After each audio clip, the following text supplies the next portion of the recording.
You're listening to the Good Question Podcast with Richard Jacobs. Our goal is to make each of our guests exclaim, that's a good question. I don't know the answer. Because when that happens, it means you, the listener, may be inspired to learn more beyond the interview and to ask great questions yourself that lead to new insights. In this podcast, we cover historical and current anthropology, comparative religion, and history. Welcome, and let's get started. Hello, this is Richard Jacobs with the Good Question Podcast. I have two guests today, husband and wife, Dr. Cristina Romero-Bosch. She's a medical officer, and Dr. John A. Robinson. He's a chief medical officer, naturopathic medical doctor that specializes in hormone replacement technology called HRT, abbreviated that way sometimes, anti-aging medicine, functional medicine, and longevity medicine. So we're going to talk about sexual wellness and possibly some, thyroid-related issues and hormone replacement therapy. So welcome, both of you. Thanks for coming. Thank you. Thanks, Rich. Glad we're here. Yeah. Just give me a little bit of background. Where did you guys just have like a typical clinical practice that it's evolved now into these new areas of focus, or what's been your path so far? I guess that's a good way to put it. Your question there. I mean, we've always done this, and Cristina, she did a residency that that had a broadness to her residency, but what was a year, almost 2 years, but then immediately went into this type of medicine. Same thing for me. I mean, I just came straight out of school and went right into hormone replacement therapy and this advanced way of approaching health. So it's always been this. I mean, sometimes you do hear that. I say it was an interesting question because sometimes you hear doctors say, I practiced a certain way for a while. I got a little bit upset about how things were working in the regular conventional model. And then I woke up one day and said, I want to do this type of medicine. But for us, it's always been what we've done since the very beginning. So when you say this type of medicine, is it just under the umbrella of functional medicine, whatever goes on with somebody, or is it always hormone focused? Like how would you describe in your own words the type of medicine you guys practice? Well, we've always specialized in metabolism. Essentially has to do with endocrinology and biochemistry, and from our perspective, really the function of the body. So functional medicine, I think, is just one of those terms that comes in and out of fad, like longevity medicine or anti-aging medicine. But really at the core is what John and I have always practiced, which is this idea of understanding the way the body works in an integrative fashion so that you're not separating the different systems of the body. But we do focus specifically on metabolism. And as I said, that tends to be mostly hormones. Okay. And is it more men or women that you work with, or both equally? Pretty equal on that. Yeah, for sure. Especially over the past 5 to 10 years, I would say that men are doing a much better job of speaking up and advocating for themselves. So the practice has moved much more into a 50-50 men to women ratio, where we're getting a lot of men really saying, what can I do to feel better and to age with much more grace? Okay. So when women come to you, what are their complaints? And when men come to you, what are their complaints typically? The same. They just have different parts. Right, that's true. Yeah. So we always say, you can follow Dr. Bosch and I on Instagram at the Sex Doc, and we coined that name because not because we just thought it was kind of fun, but because that's what patients want. Both men and women want more energy and they want more sex, and that's just generally what most people want. And so when they come to see us, they're talking with us about those types of things, asking us to help with those types of issues that they may have related to metabolism and energy, and inevitably their sexual will. And when you think about having more energy, you can think of anything, really. The person who's complaining that they want to lose weight, or the person that they want to gain muscle, or have better orgasms, or perform better at work, or just have a better mood. All of that comes back to really those two symptoms of loss of energy and loss of good quality. It's really. It'll be funny if you guys' voicemail when you're not in the office, you're like, yeah, you reach the office of the sex docs. We're out having amazing sex right now. You'll have to get back to us later. Bye. We're practicing what we preach, and we'll be a bit. We're earnestly practicing. Hopefully at this point, this is what people assume when we don't answer the phone. It's funny. I don't know. I guess just being out and about and talking to people and being a guy myself, it seems like women would have different interests than men do, especially as they get older. I'm not saying all women, of course, but it just seems like a lot of women, like in their 40s and up, they'll say, oh, my husband's bugging me for sex, and fine, I'll do it. Or they don't seem like they want to it seems like the men more of it's still a need. It's still like a feeling, but the women, I don't know. It just seems like, I'm just speaking through what I've seen and heard everywhere, but is that the case or is that not true? I mean, John says you're right, but I don't know that you are. In fact, I often mention that I think a lot of times it's the woman that comes to us first and then brings her partner. What do they say? Like, what's the common thing they'll tell you? Yeah, they will say that their libido is not what they want it to be. So you're not wrong about saying women start to seem to lose interest. And we've talked a lot about this on our podcast, and we've even done a couple shorts about it. This idea of, are women really losing their libido, or are they just so fragmented in the different things that are drawing their attention that they have a hard time carving out space for sex? Because we've talked about the idea that for a lot of women, they may be mentally and emotionally want to have sex, but women need to be, quote, in the mood, and they need peace, and they need to know that their list of things to do has been settled before they start to take their clothes off. Whereas perhaps stereotypically, men don't have that need. Men can drop whatever they're doing, and the house around them can be burning down, and the guy will say, okay, let's have sex. But I don't know, John, don't you think that it's a good percentage of the women that are saying, I want better sex, but my husband's libido's dropped? That's why I said, Rich, you're right. And also it's definitely guys. I mean, so women will come in and say, I want to get help. I'm going to fix myself. And then, oh, by the way, I'm going to get my husband in here too, because he's got issues. Yeah. He's having erectile dysfunction, or just simply doesn't have libido. He doesn't want to. He's fatigued out. But a lot of guys are contending with erectile dysfunction on many different levels, meaning there are mild cases of it, there's moderate, and it's a severe cases of erectile dysfunction. And it's a huge percentage. I mean, really, once men get over about the age of 50, it's about 1 in 3, 1 in 4, they're going to have some form of erectile dysfunction. Yeah. Wow. So, well, how does it manifest? It manifests in erectile dysfunction. But what are like the underlying biomarkers that would tell you, oh, I see why this person's having a problem? Like, what do you see when you do blood work and things like that? Well, the number one thing would be testosterone. That's kind of the elephant in the room, the concept. But in terms of metabolically, obesity and lack of exercise, having poor cardiovascular health, when we're talking about erectile dysfunction for men, the penis is the weather vane of the cardiovascular system. So if it's a circulatory issue, and the penis is just the first place where you begin to see it manifest. But if it's by the time it's manifested there, you had already had issues from a circulation problem within the rest of the body. So circulation is really at the top of the list. We always measure nitric oxide levels, which are really simple to actually test at home and very simple to replace that to keep lining of the blood vessels optimized, whether we're saying the lining of the blood vessels in your brain or in your penis. And also other inflammatory that we think of associated with men, you already said cardiovascular, diabetes or pre-diabetes, an increase in belly fat, abdominal obesity.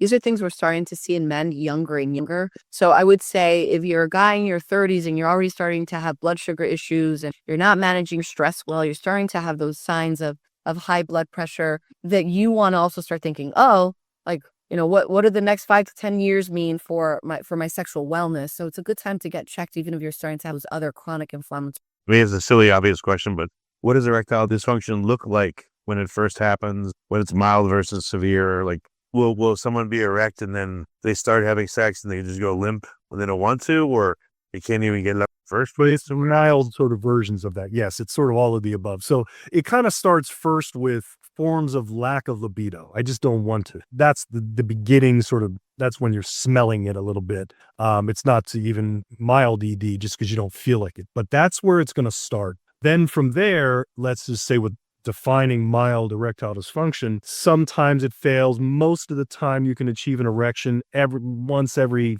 out of 5 or 10 times, you might have an inability to get there, but if it takes more time, or you're in the middle of the act and then it fails, but then you can kind of get it back even in the middle of the act. So it's happening, but it's mild. And then it manifests to more severe iterations of what I just described, to the point where a guy goes, severe meaning like, I don't know, let's say I was attracted to Asian women and I went to a strip club and there was a gorgeous Asian stripper.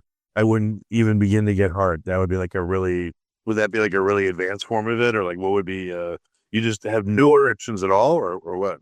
Well, I can't really say if you're just sitting there looking at her, that's one thing, but it usually comes down to manual stimulation. If you can't manually stimulate, she can't manually stimulate to get an erection, and it just doesn't happen no matter what, then that's we would call severe erectile dysfunction. Have answers for Yeah, and now scenario like you're describing, especially where there's no physical touch involved yet, where you would think, oh, I used to be able to have an erection just through imagining, or like that song from SNL, The Breeze Blues, and the man has an erection.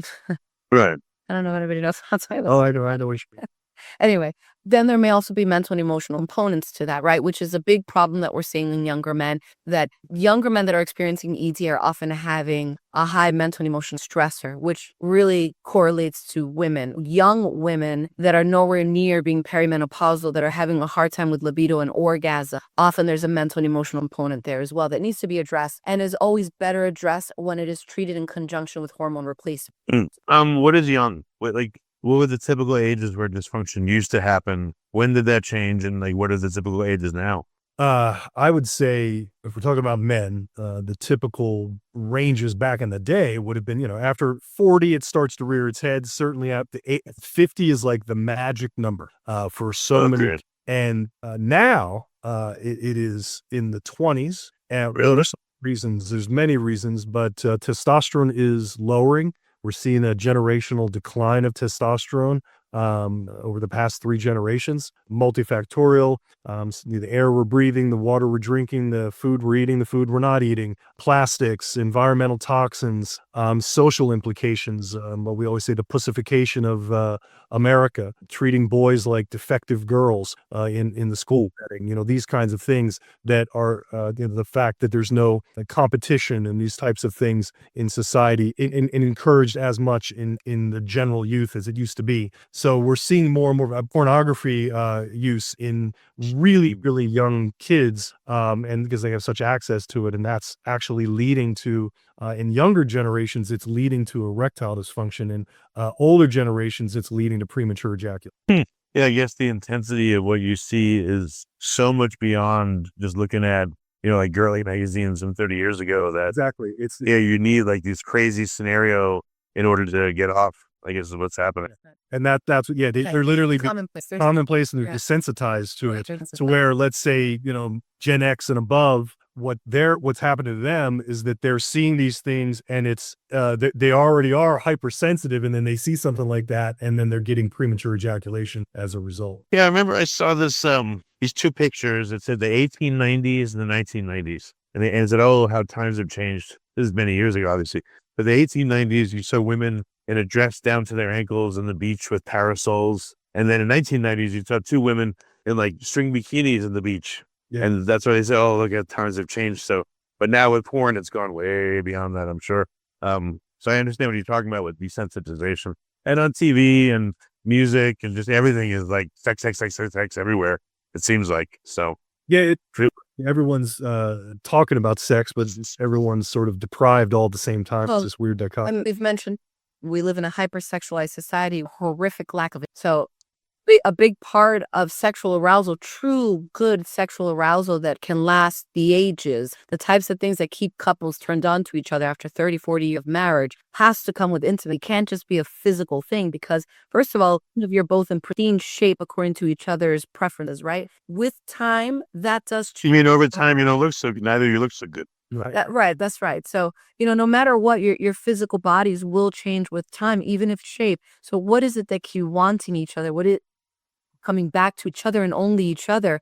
It has to be the intimacy. It has to be the ability to explore each other sexually in a way that is so satisfying that can come only through vulnerability. Yeah, it's funny. And I remember in college, I told my friend Paul, I said, Paul, what happens when you're 55 and you're married and your wife don't look good and you don't look good? And he goes, I'm hideous, turn away. And I said, oh, stop it. So he was cracking up.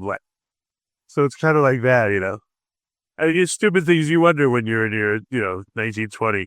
And now I'm about to be 50, so it's very different. Yeah, but you're right. I mean, there's plenty of people in their 50s that feel hideous. You've seen those pictures of the Golden Girls versus women in their 50s now? Oh, no, I haven't. I've seen the Golden Girls, but I haven't seen that comparison. Oh, they have, because I think the Golden Girls were in their 50s and early 60s, right? The characters, meaning Not necessarily. Dude, Well, no, even the actors. I mean, they do that with Cheers. You ever see, and people just age different now. With Cheers, like, I don't know, Norm was like in his late 40s, but he looks like he's in his late 50s or in his 60s. It's a different kind of process of aging. But you know how you avoid that? You know how you avoid your wife some hideous? First of all, I mean, have sex all the time, so she never has to feel undesired, and so that you never get it to fall out of habit, feels like and looks to make your woman feel desired. And from the woman's perspective, come to places like ours where you're getting your hormones checked, you're doing what we refer to as regenerative aesthetics. So you're amplifying your assets, you're amplifying your beauty in a way that feels in line with your goals for health. Don't go out there and get these aesthetic interventions that make you look like someone else, because then people can't tell whether you're young or young looking old. It's a confusing thing. So take good care of yourself, play a lot, I don't know, live life and have fun. And I think that's how you stay sexy. makes sense. So what are so for men, it'll be, you said one of the first problems is a reduction in testosterone. For what else for men? Like I've heard the sex binding globulin hormone, and a few, like some of them will, the testosterone will get converted to estrogen, and there's a lot of complication of biochemistry. So for men, can you talk a little bit more about what happens with them to cause them dysfunction? And then we'll talk about women too. Sure. Yeah. So you've mentioned kind of the three aspects of testosterone analysis for men. It's the total testosterone, something called the free testosterone, and then the estradiol or the estrogen level. You mentioned sex hormone binding globulin. That is a protein that carries the testosterone through the blood. Is bound up. And so that sex hormone binding globulin binds up the total testosterone and sort of inactivates it. Because when it's being traveled in the blood, it's not doing anything. It isn't until it's unbound off that protein and it is free that can actually do something. So that's why we call it free testosterone. It is unbound from sex hormone binding globulin. And that's the version that does work. So for some guys, their total testosterone is kind of okay, but they have a lot of that SHBG, and that binds up their testosterone, makes their free testosterone low, and they don't feel as good. And some of the reasons why SHBG will go up, one is just age, a little bit of genetics, but alcohol is probably one of the best ways to increase sex hormone binding globulin. Obesity in and of itself, it just being inflamed will cause sex hormone binding globulin to go up. And I mean, I know you said it, but just to be crystal clear, we don't want it to go up, because Right. then it means you have less testosterone available to function the way you want testosterone to work. Correct. And then finally, the total testosterone will convert into estrogen. And that does that through an enzyme called aromatase. And so testosterone converts into estrogen through aromatase, and that aromatase enzyme comes largely from fat tissue. Again, it happens as we get more of it as we get older, but the more fat we have, the more we convert our testosterone into estrogen. So Yeah, and when you think about something like alcohol, it's a double whammy. Alcohol is increasing your bound testosterone, and alcohol is also increasing fat deposit. More fat, less testosterone. So you just end up getting these like multifactorial detriments to your overall testosterone. And could it even cause a problem? Like, let's say I have problems with my sex binding globulin hormone, and I tend to convert really badly. Most of my testosterone gets turned into estrogen. And then let's say I start doing injections of testosterone. Could that make it worse because my body's not going to convert it properly? correct. I mean, it could. Generally speaking, the replacement tends to override some of those things. That's the advantage of replacement when it's done correctly and it's being monitored. But yeah, sometimes the estrogen just in and of itself goes up. A guy already comes in, got a good amount of fat tissue. He may convert that testosterone replacement into estrogen, and then we can monitor that. We can control that with certain medications to keep the estrogen low if it's needed. I will say over the years, I've gotten more conservative about worrying about estrogen in men. Guys, we want some. We actually need it, evil in and of itself, but it's still in excess. If it depends on what numbers we're talking about. If it goes really high, nonetheless, it can be a problem for breast tissue growth and a man as prostate. And wouldn't you say that treaties have observed that with hormone replacement of testosterone, you find that men, because it's affecting they're in a better mood, they have more energy, they have more libido, they start desiring workout, and then the muscle gets formed more easily. So Burn the fat. usually, like you said, that gets overridden through the benefits of the testosterone. testosterone, Yes, right? correct. So testosterone will give people often that impetus or that almost act like a catalyst to change in lifestyle factors that were otherwise taking away from their testosterone. I could say a little bit of my own experience. I was just feeling like, bleh, like 10 years ago. And so, I decided to get testosterone shots. I went to the clinic and got them. And yes, your libido goes up, but also your cognitive function goes up, which they don't say anything about. Like I felt like I was able to think, I felt like 20-30% smarter, which was really cool. I enjoyed that. But then I said to the clinic, like, do you have people's wives come in or partners and all that? And like, no. And I thought, well, if one person in a relationship gets this stuff, it could be very destabilizing. So the other one is like, what the hell is going on all of a sudden? Why are you bothering me? And, why you like want to have sex all the time? And they don't want to, it could destroy the relationship. Yep. We have What seen are your thoughts? countless times. Destabilization was a great word that you use. That is exactly what happens. And we've seen it either way, where guys, if they fix themselves first, then there's a destabilization because she needs to get fixed, or vice versa. She comes in and gets fixed up, and then she's feeling better. She has more libido. Everything's, she's rocking and rolling, and he's still down in the dirt. So it's really fantastic when a couple comes in and sits in front of us and we help both of them at the same time. It's so fun. Yeah, it's a lot of fun because they both get well and they support one another and they're inspiring to one another, which helps with patient compliance. This is great. So we have 2 clinics in Oklahoma, one in Oklahoma City and one in Tulsa, and they're Oklahoma men's clinic and Tulsa men's. So we treat women there. We absolutely do, because it takes 2 to tango. Mm-hmm. And so it didn't make sense to us, even though it's a men's clinic, it didn't make any sense to us to not treat the partner. Even a gynecologist that treats women generally will have an ability and should have an ability to treat the male part of some degree of their training. So we always get it that way, that it's both. And we don't want, for us, we want the opposite of destabilization when it comes to intimacy. Yeah, because again, that John said about sex, why did choosing the word or the name the sex talks is because couples were always talking to us about sex. We really deal most in our practice. It happens to be mostly heterosexual monogamous relationships. So it's been such a wonderful part and such a wonderful byproduct of our career together, almost 20 years of doing this, where we say, oh, not only are we taking individuals to a place where they feel so much better as themselves, but we've helped countless of couples become stronger as a unit. And what's great about that, Rich, is that in turn, then you have kids. These are kids growing up in a house where the parents are more connected, the parents are more health conscious, food choices start changing. And that's how we get that generational health benefit. Well, that's great. That's excellent. What about, we've been talking about men the whole time. What about women? What hormones do they tend to lack that would cause them sexual dysfunction? That's true. Yeah, testosterone. Yeah. I always say if I had to choose between estrogen and testosterone for all of my female patients, if I was forced to choose what would be better to replace, I would choose the testosterone. So would I. It also gives us a broader range of patient work. I think some testosterone, even in my youngest of patients, young women in their low 20s, even the ones that are in pretty good health, if they're having that low grade feeling blue, if they're having anxiety, if they're having a hard time putting on muscle mass, their libido is low, or the quality of the orgasm isn't there. So low dose testosterone can do so much to bringing them to a happier health place. Estrogen for men. Women need a little bit of testosterone to be okay, right? Yes. Yeah. In fact, women make more testosterone than they do estrogen. Are they better converters then? No, producers in this case. They actually produce more through their ovaries and the adrenal glands. Overall, the amount of testosterone and what's called just androgens like DHA, androstenedione, androstenediol, some of these other androgens are produced more in a woman's body than the amount of estrogens being produced. Yeah, and they're producing more not for the purpose of converting into estrogen. They're producing more testosterone because they actually use it as testosterone. Right. Oh, interesting. Okay. Yeah, but yes, we do check estrogen. Of course, estrogen is important. It's extremely important. And yeah, for women, it's going to have all kinds of benefits. Again, similar to what the benefits can actually be for men. Bone, brain, mood, stability, these types of things. Again, men just need a fraction of the amount that women would generally need. But I've also heard it's not just estrogen. There's like estriol, estradiol, estrone.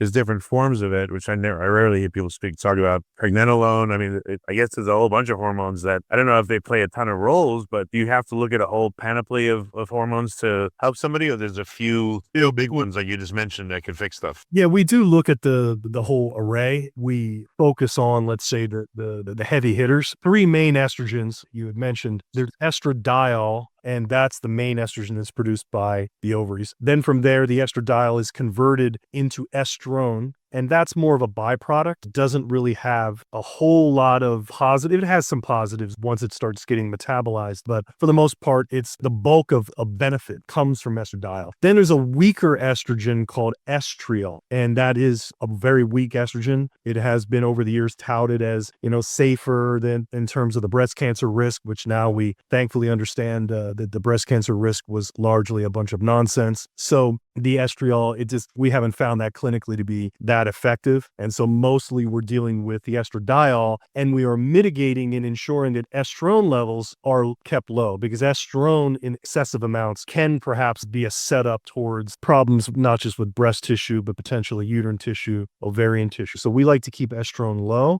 and estradiol relatively high. And we do that through using hormone pellets. One of the main things that we use to replace hormone is using hormone pellets for women, and that will maintain the natural estradiol to estrone ratios. They are healthier for women. I was going to ask you about the efficacy of creams versus implanted, seeds or pills versus, well, I don't even know, there's just a pill form versus injections, for men and women. Like, what have you seen as the trade-offs? I have some experience. Mine, I'm sure, is I give from other people, but what have you seen? So for both men and women, generally speaking, at the top of the list is certainly for women, it's pellet. But, Cristina and I have been doing pellets for 18 years. There's not many people in the country that have been doing pellets longer than we've been doing pellets. We were just, doing this, one of the first to do it. And so we really know how to wield that tool. So it really is a superior way to do it when you know what you're doing. Then second to that, or almost primary to even to that for men, we think it's injections. So we can do injections for women, and we do a lot of injections for men, but we do it subcutaneous. So if we're doing injections for men or women, these are smaller needles that are injected into the abdomen. For women, it's only a once a week injection. For men, we do it twice, and it keeps the levels incredibly stable. It prevents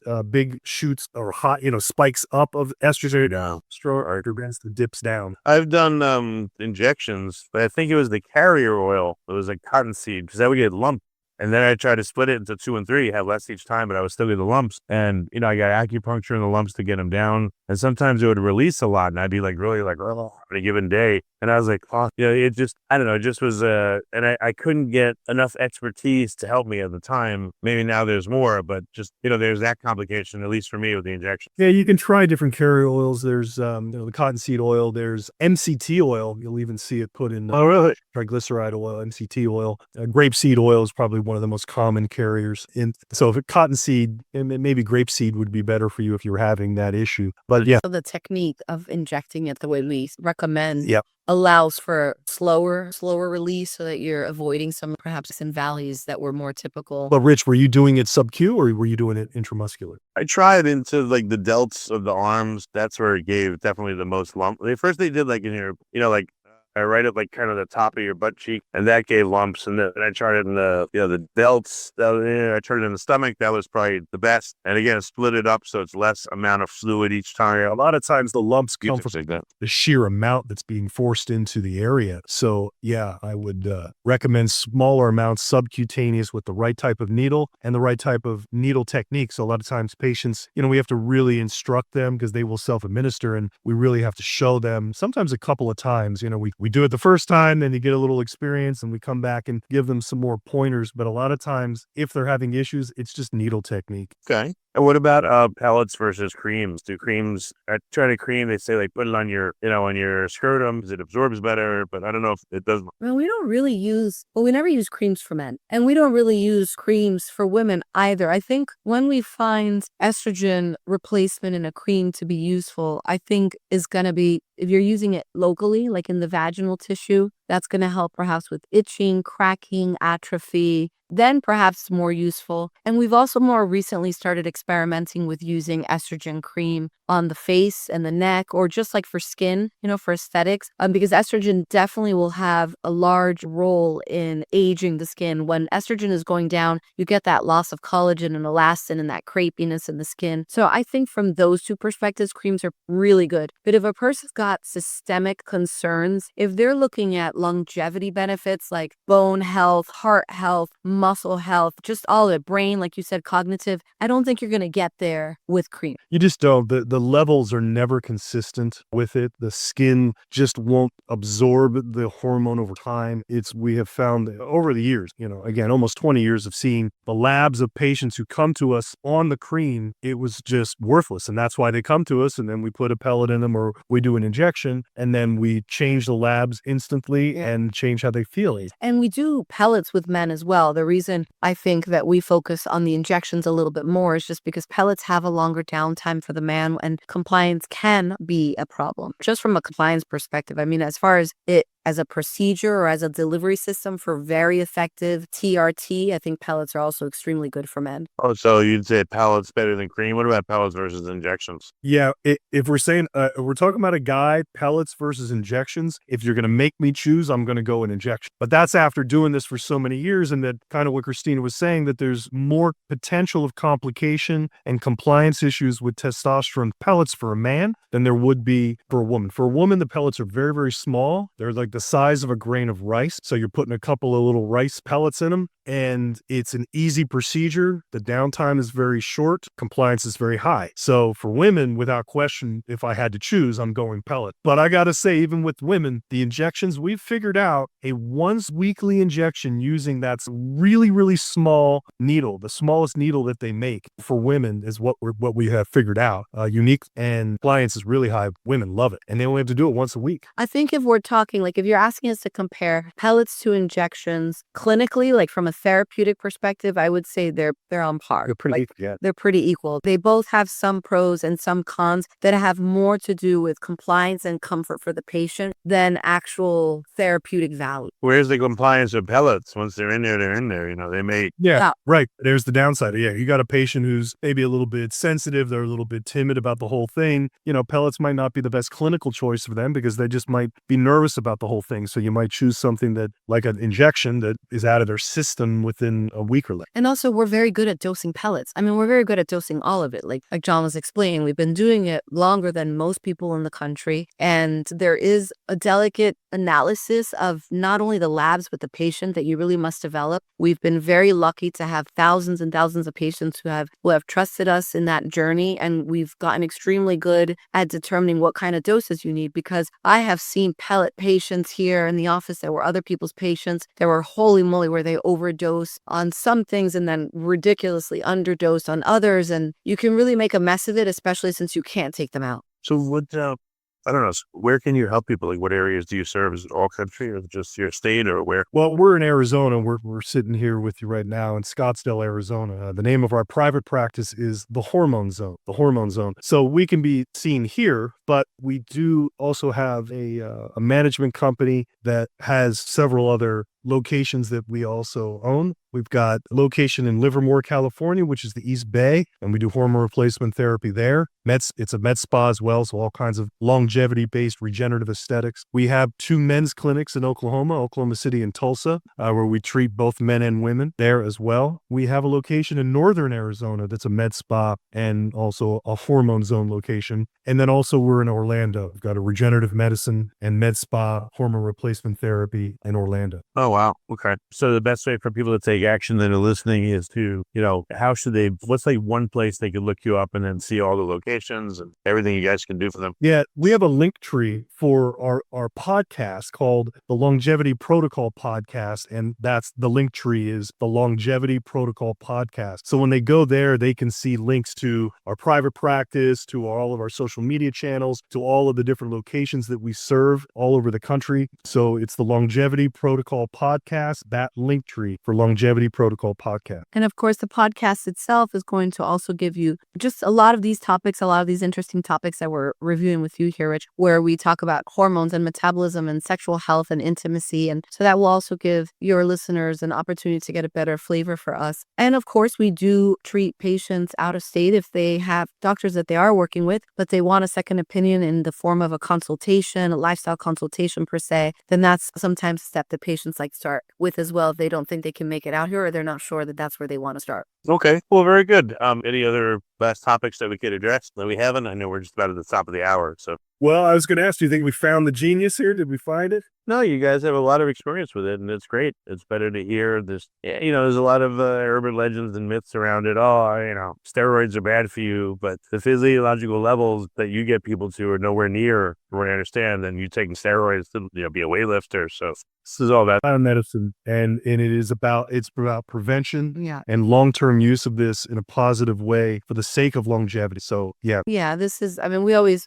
say this is about living a well-lived life. This is not chasing fantasy numbers or anything like that, but it is definitely about listening. And if you have someone out there who says, I just don't feel like I am living my best, or I'm not feeling my optimized self, then don't settle. I think that we're such a hardworking society here in this country that we're used to settling for mediocre when we just don't have to. And you guys have been doing it for, you said, at least 18 years, or how long have you been supplementing? well, 18 years practicing medicine, and then was in school, and I've been involved in wellness one way or another since 1991. Massage therapy. I worked at the spa Camelback Inn right here in Arizona. So the reason I ask is if someone's afraid of doing this long term, what is long term? And Patients have been doing it longer than 18 years. I have patients who have been doing pellets for 25 plus years. I mean, and there's a lot of studies, the studies in medicine, you can find whatever you want to support your theory. Let's be honest about that, right? Especially with everything we learn about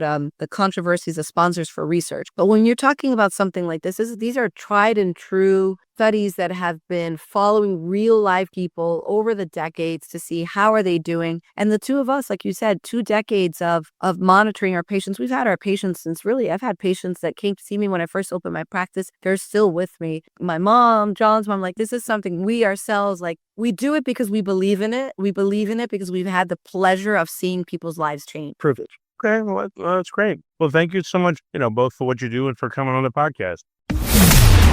Thank you for listening to the Good Question Podcast. Please email support@thegoodquestionpodcast.com if you have any referrals to great guests for us to interview. Visit thegoodquestionpodcast.com to hear more interviews. And please help us spread the word by rating and reviewing us on Apple Podcasts, iTunes, Spotify, YouTube, or wherever you listen to this podcast.